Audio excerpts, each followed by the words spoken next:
விவசாய அடையாள அட்டை முதலமைச்சர் விஜய் அண்ணா அறிமுகப்படுத்தியிருக்காங்க. இந்த அடையாள அட்டை இருந்தாதான் விவசாயிங்க இனிமே கடன் வாங்குறதா இருக்கட்டும், மானியம் வாங்குறதா இருக்கட்டும், இல்ல அரசு தரப்புல இருந்து வர சலுகைகள் எல்லாமே உங்களுக்கு வேணும்னா இந்த அடையாள அட்டை நீங்க எடுத்து வச்சுக்கணும். அப்பதான் உங்களுக்கு எல்லாமே கிடைக்கும். அரசு தரப்புல இருந்து வர சலுகைகள் எல்லாமே. சரி ரஞ்சித், இது எப்படி ரஞ்சித் நம்ம அப்ளை பண்ணலாம் அப்படின்னு கேட்டீங்கன்னா, அரசு பொது சேவை மையம் அப்படின்ட்டு உங்க ஏரியா பக்கத்துல எங்கேயாவது இருக்கும், அங்க போனீங்கன்னா நீங்க ஃப்ரீயாவே அப்ளை பண்ணிக்கலாம்.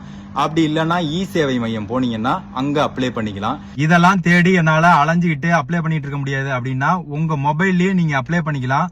உங்க மொபைல் உள்ள பிளே ஸ்டோர்னு ஒரு ஆப்ஷன் இருக்கும், அது உள்ள போனீங்கன்னா டிஎன் ஃபார்மர் ரிஜிஸ்ட்ரி அப்படின்னு டைப் பண்ணி உள்ள போனீங்கன்னா நீங்களே உள்ள போயிட்டு அப்ளை பண்ணிக்கலாம். உங்களுக்கான விவசாய அடையாள அட்டை நீங்களே எடுத்துக்கலாம். அப்ளை பண்ண போறீங்கன்னா இதெல்லாம் எடுத்துட்டு போங்க. உங்களோட நிலத்தோட பட்டா, சிட்டா, கூட்டுறவு வங்கியில உள்ள பாஸ்புக் உங்களுக்குன்னு கொடுத்துருப்பாங்கல்ல, அந்த பாஸ்புக்கு, உங்களோட ஆதார் கார்டுல இணைச்சிருக்கிற போன் நம்பரு, அந்த போனையும் எடுத்துட்டு போங்க கையோடைய. அதுக்கு ஓடிபி வரும். எல்லாத்தையும் சொன்னீங்கன்னா இ சேவை மையமோ அந்த அரசு பொது சேவை மையமோ ரெண்டுல எதுலயா போனீங்கன்னா அதுல அப்ளை பண்ணி உங்களுக்கு கொடுத்துருவாங்க.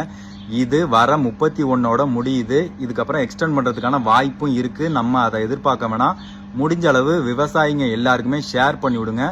உங்களுக்கு தேவைப்படலனாலும் உங்களுக்கு தெரிஞ்ச விவசாயிங்களுக்கு அனுப்பிச்சு விடுங்க.